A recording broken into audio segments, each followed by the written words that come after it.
नमस्कार दोस्तों, यदि आप MA history VMU Kota open university से कर रहे हो तो ये वीडियो आप ज़रूर देखें, क्योंकि क्विक रिवीजन के लिए ये वीडियो आपके लिए बहुत ही फ़ायदेमंद होगी। इसमें मैंने वेरी शॉर्ट्स टाइप क्वेश्चन करवाए हैं।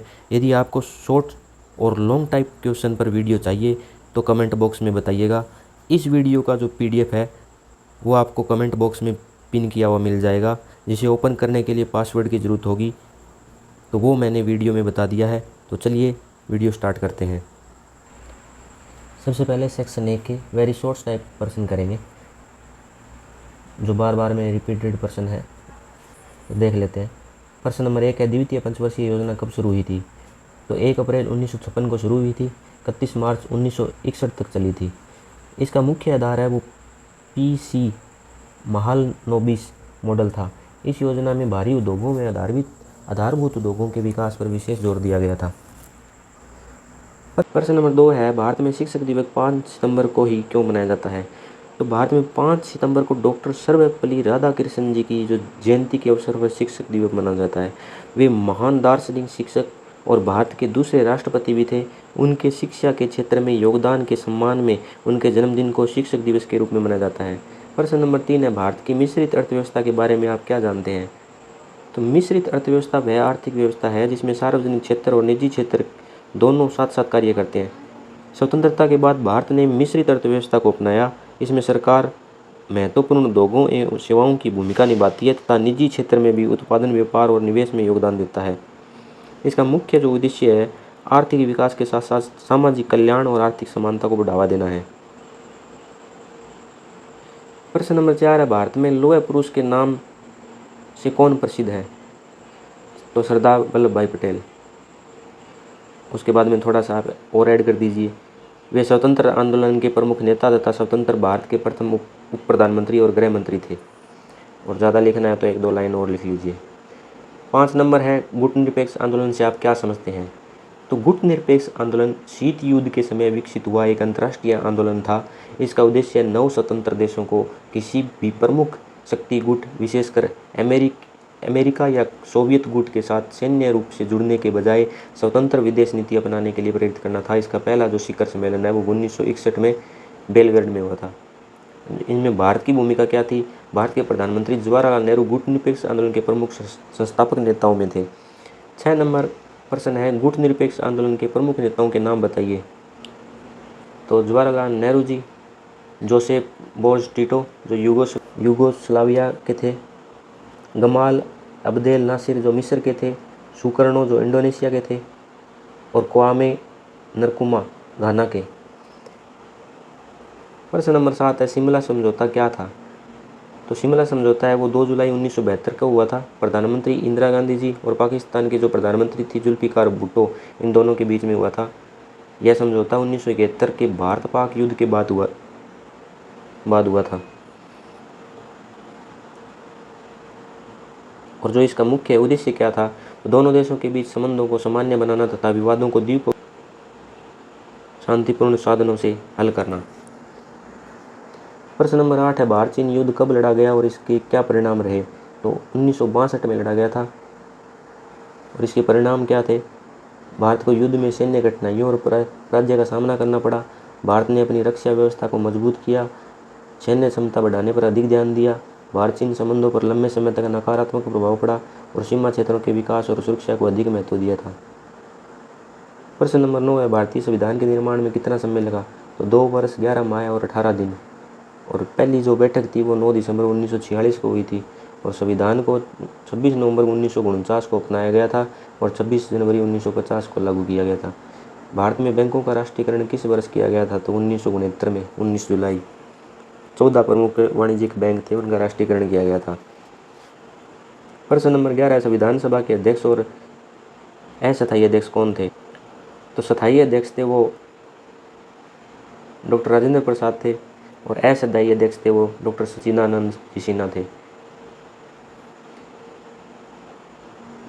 अब थोड़ा सा इसको मैंने टॉपिक वाइज लिया है। मैंने इसमें 10 टॉपिक लिए हैं और कौन कौन से टॉपिक से ज़्यादा प्रश्न उठाए जाते हैं वो मैंने इसमें ऐड किए हैं। तो प्रश्न नंबर 1 देखते हैं। वो ऊपर जो मैंने कराए थे वो रिपीटेड प्रश्न थे। अब जो मैं करवा रहा हूँ ये एक्सपेक्टेड क्वेश्चन है। तो प्रश्न नंबर 1 है, संविधान सभा के अस्थायी अध्यक्ष कौन थे? तो डॉक्टर सच्चिदानंद सिन्हा। 9 दिसंबर 1946 को संविधान सभा की पहली बैठक में उन्हें अस्थायी अध्यक्ष चुना गया था। तो स्थायी अध्यक्ष कौन थे? डॉक्टर राजेंद्र प्रसाद थे। दूसरे प्रश्न में पूछ लिया है। प्रश्न नंबर 3 है, संविधान सभा की सदस्य संख्या कितनी थी? तो 379 थी। तो भारत विभाजन के बाद इसकी सदस्य संख्या है वो घटकर 299 रह गई थी। प्रश्न नंबर 4 है, भारतीय संविधान के निर्माण में कितना समय लगा? तो ये मैंने ऊपर करवा दिया है। प्रश्न नंबर 5 है, भारतीय संविधान के अनुच्छेद 370 के बारे में आप क्या जानते हैं? तो आर्टिकल 370 है वो जम्मू कश्मीर को विशेष संवैधानिक प्रावधान प्रदान करता था। 5 अगस्त 2019 को इसके विशेष प्रावधानों को प्रभावहीन कर दिया गया। इसके बाद जम्मू कश्मीर को पुनर्गठन करके और 31 अक्टूबर 2019 को जम्मू कश्मीर और लद्दाख को 2 केंद्र शासित प्रदेश के रूप में बना दिया गया। प्रश्न नंबर 6, भारतीय संविधान के अनुच्छेद 35A के विषय में आप क्या जानते हैं? तो 35A को 1954 के राष्ट्रपति के आदेश द्वारा संविधान में जोड़ा गया था। इसके अंतर्गत जम्मू कश्मीर की विधानसभा को स्थायी निवासियों तथा उनके विशेष अधिकारों के संबंध में कानून बनाने की शक्ति प्राप्त थी। 5 अगस्त 2019 को संवैधानिक परिवर्तनों के बाद यह प्रावधान प्रभावी नहीं रहा। अब इसके बाद 2 नंबर टॉपिक मैंने लिया है, पंचवर्षीय योजना एवं अर्थव्यवस्था। अब इसमें से क्या क्या प्रश्न बन सकते हैं? 7 नंबर प्रश्न है, द्वितीय पंचवर्षीय योजना कब शुरू हुई थी? तो 1 अप्रैल 1956 से शुरू हुई और 31 मार्च 1961 तक चली। इसका मुख्य आधार था वो PC महालनोबिस मॉडल था तथा इसे भारी एवं आधारभूत उद्योगों के विकास पर विशेष जोर दिया था। 8 नंबर, भारत की मिश्रित अर्थव्यवस्था के बारे में आप क्या जानते हैं? तो मिश्रित अर्थव्यवस्था वह व्यवस्था है जिसमें सार्वजनिक क्षेत्र और निजी क्षेत्र दोनों साथ साथ कार्य करते हैं। स्वतंत्रता के बाद भारत ने इस व्यवस्था को अपनाया। इसमें सरकार महत्वपूर्ण उद्योगों एवं सेवाओं में भूमिका निभाती है, जबकि निजी क्षेत्र भी उत्पादन और व्यापार में योगदान देता है। प्रश्न नंबर 9 है, बैंकों के राष्ट्रीयकरण से आप क्या समझते हैं? तो बैंकों के राष्ट्रीयकरण का अर्थ है निजी स्वामित्व वाले प्रमुख बैंकों को स्वामित्व एवं नियंत्रण सरकार के अधीन करना। भारत में इसका उद्देश्य बैंकिंग सुविधाओं का विस्तार, ग्रामीण क्षेत्रों तथा ऋण पहुंचाना और आर्थिक विकास को बढ़ावा देना था। प्रश्न नंबर 10 है, भारत में बैंकों का राष्ट्रीयकरण किस वर्ष किया गया था? तो 1969 में। अब उसके बाद में मैंने टॉपिक लिया है शिक्षक दिवस एवं शिक्षा। इसमें प्रश्न नंबर 11 है, भारत में प्रतिवर्ष शिक्षक दिवस 5 सितंबर को ही क्यों मनाया जाता है? तो ये प्रश्न मैंने ऊपर करवा दिया है, रिपीट हो गया है। 12 नंबर प्रश्न है, स्वतंत्रता प्राप्ति के बाद भारत में गठित 2 शिक्षा सुधार आयोगों के नाम बताइए। तो एक है विश्वविद्यालय शिक्षा आयोग, राधाकृष्ण आयोग 1948-49 और दूसरा है माध्यमिक शिक्षा आयोग, मुदलियार आयोग 1952-53। इसके अतिरिक्त कोठारी आयोग भी था 1964-66 जो अत्यंत महत्वपूर्ण शिक्षा आयोग था। उसके बाद मैंने टॉपिक लिया है 4 नंबर, भारतीय संसद एवं न्यायपालिका। अब इसमें से क्या क्या इंपॉर्टेंट प्रश्न है वो मैंने इसमें डाल दिया है। भारतीय संसद में संयुक्त अधिवेशन की अध्यक्षता कौन करता है? तो लोकसभा के अध्यक्ष करते हैं। प्रश्न नंबर 14 है, भारतीय संसद के बारे में आप क्या जानते हैं? तो भारतीय संसद देश की सर्वोच्च विधायी संस्था है। भारतीय संविधान के अनुसार संसद में राष्ट्रपति, राज्यसभा और लोकसभा शामिल है। संसद कानून बनाती है, बजट पारित करती है तथा सरकार के कार्यों पर नियंत्रण एवं निगरानी भी करती है। प्रश्न नंबर 15 है, भारत में सर्वोच्च न्यायालय के न्यायाधीशों की नियुक्ति कौन करता है? तो भारत का राष्ट्रपति करता है। लेकिन वर्तमान व्यवस्था में नियुक्ति प्रक्रिया में सुप्रीम कोर्ट कॉलेजियम की सिफारिश की महत्वपूर्ण भूमिका होती है। प्रश्न नंबर 16 है, स्वतंत्र भारत में सर्वोच्च न्यायालय की स्थापना कब की गई? तो 28 जनवरी 1950 को। भारतीय रेलवे बोर्ड के अध्यक्ष की नियुक्ति कौन करते हैं? तो केंद्र सरकार द्वारा की जाती है। अब 5 नंबर मैंने टॉपिक लिया है सरदार वल्लभ भाई पटेल पे। तो प्रश्न नंबर 18 है, भारत में लौह पुरुष के नाम से कौन प्रसिद्ध है? तो सरदार वल्लभ भाई पटेल। 19 नंबर है, सरदार वल्लभ भाई पटेल कौन थे? तो सरदार वल्लभ भाई पटेल स्वतंत्रता आंदोलन के प्रमुख नेता, स्वतंत्र भारत के प्रथम उप प्रधानमंत्री एवं गृह मंत्री थे। उन्होंने देशी रियासतों के भारतीय संघ में विलय महत्वपूर्ण भूमिका निभाई। इसी कारण उन्हें भारतीय राजनीतिक एकीकरण का प्रमुख शिल्पकार माना जाता है। 20 नंबर प्रश्न है, स्वतंत्रता प्राप्ति के समय भारत में कितनी रियासतें थी? तो 565 देशी रियासतें थी। 6 नंबर, गुटनिरपेक्ष आंदोलन मैंने टॉपिक लिया है। तो उसमें प्रश्न नंबर 21 है, गुटनिरपेक्ष आंदोलन से आप क्या समझते हैं? तो मैंने ऊपर आपको करवा दी। प्रश्न नंबर 22 है, गुटनिरपेक्ष आंदोलन के प्रमुख नेताओं के नाम बताइए। तो ये ऊपर आ गया है। 23 नंबर प्रश्न है, भारत में गुटनिरपेक्ष आंदोलन का शिखर सम्मेलन किस वर्ष आयोजित किया गया था? तो 7वां शिखर सम्मेलन था 1983 में नई दिल्ली में। 24 नंबर प्रश्न है, मार्शल टिटो कौन थे? तो मार्शल जोसेफ बोर्ज टिटो यूगोस्लाविया के प्रमुख नेता और राष्ट्रपति थे। वे गुटनिरपेक्ष आंदोलन के संस्थापक प्रमुख नेताओं में से एक थे और 1961 में पहले गुटनिरपेक्ष शिखर सम्मेलन में महत्वपूर्ण भूमिका निभाई थी। अब नेक्स्ट टॉपिक मैंने लिया है भारत चीन युद्ध एवं भारत पाक संबंध। इसमें 25 नंबर प्रश्न है, 1962 के भारत चीन युद्ध के क्या परिणाम रहे। तो 1962 के भारत चीन युद्ध में भारत को सैन्य कठिनाइयों और पराजय का सामना करना पड़ा था। इसके परिणाम स्वरूप भारत ने अपनी रक्षा व्यवस्था को मजबूत करने, सैन्य क्षमता बढ़ाने और सीमावर्ती क्षेत्रों के विकास पर अधिक ध्यान दिया। भारत चीन संबंधों पर भी इसका लंबे समय तक प्रभाव पड़ा। 26 नंबर प्रश्न है, भारत चीन युद्ध कब लड़ा गया। तो भारत के तत्कालीन प्रधानमंत्री कौन थे। तो भारत चीन है वो 20 अक्टूबर से 21 नवंबर 1962 के बीच हुआ। उस समय प्रधानमंत्री जवाहरलाल नेहरू थे। प्रश्न नंबर 27 है, 1972 के शिमला समझौते के बारे में आप क्या जानते हैं। तो यह प्रश्न ऊपर आया हुआ है। शिमला समझौता क्या था, तो ये भी रिपीट हो गया है, ये भी ऊपर आया है।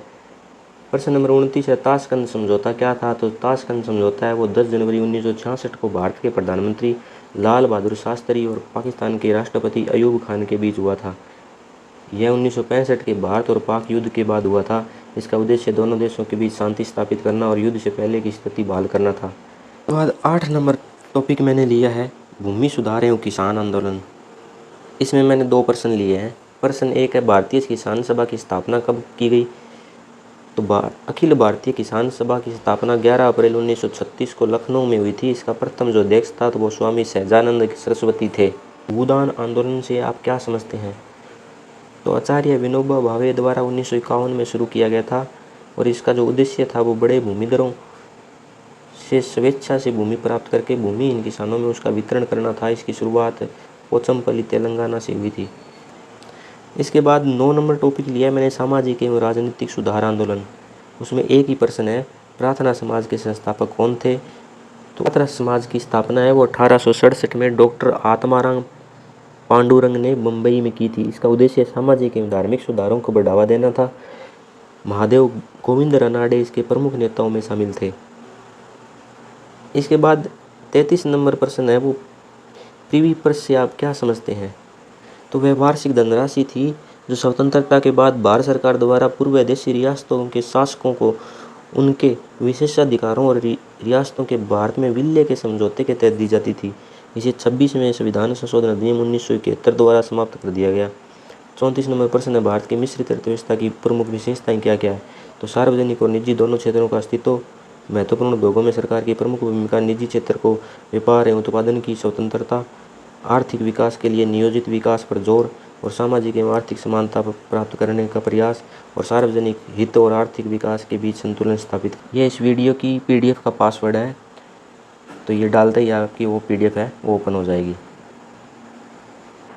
अब मैंने क्विक रिवीजन के लिए कुछ वन लाइनर ऐड करे हैं, उनको याद करने का तरीका आप देख लीजिए। जैसे द्वितीय पंचवर्षीय योजना है वो 1956-61 से स्टार्ट। शिक्षक दिवस 5 सितंबर, शिक्षक दिवस किसकी जयंती है, डॉक्टर सर्वपल्ली राधाकृष्णन। मिश्रित अर्थव्यवस्था में क्या क्या है, सार्वजनिक एवं निजी क्षेत्र। भारत का लौह पुरुष कौन है, सरदार वल्लभ भाई पटेल। गुटनिरपेक्ष आंदोलन का पहला शिखर सम्मेलन 1961 बेलगढ़ में। गुटनिरपेक्ष के प्रमुख भारतीय नेता जवाहरलाल नेहरू। गुटनिरपेक्ष के प्रमुख नेता नेहरू, टिटो, नासिर सुकर्नो और नरकुमा। शिमला समझौता 1972। शिमला समझौते के पक्ष इंदिरा गांधी व जुल्फिकार अली भुट्टो। भारत चीन युद्ध 1962 में भारत के प्रधानमंत्री जवाहरलाल नेहरू। संविधान निर्माण में समय 2 वर्ष 11 महीने 18 दिन। प्रथम बैंक राष्ट्रीयकरण 1969 में राष्ट्रीयकृत बैंक 14 बैंक। संविधान सभा के अस्थायी अध्यक्ष डॉक्टर सच्चिदानंद सिन्हा। संविधान सभा के स्थायी अध्यक्ष डॉक्टर राजेंद्र प्रसाद। सर्वोच्च न्यायालय की स्थापना है वो 28 जनवरी 1950 को हुई। भूदान आंदोलन के प्रवर्तक है वो आचार्य विनोबा भावे और अखिल भारतीय किसान सभा की स्थापना है वो 1936 में। अब ये मैंने आपको वेरी शॉर्ट टाइप वाले एक्सपेक्टेड क्वेश्चन और रिपीटेड क्वेश्चन और रिवीजन करने के लिए वन लाइनर प्रश्न ये सारे मैंने आपको इस वीडियो में करवा दिए हैं। यदि आपको वीडियो अच्छी लगे तो आप कमेंट बॉक्स में कमेंट करना और वीडियो को लाइक, शेयर, सब्सक्राइब करना। मिलते हैं नेक्स्ट वीडियो में। बहुत बहुत धन्यवाद।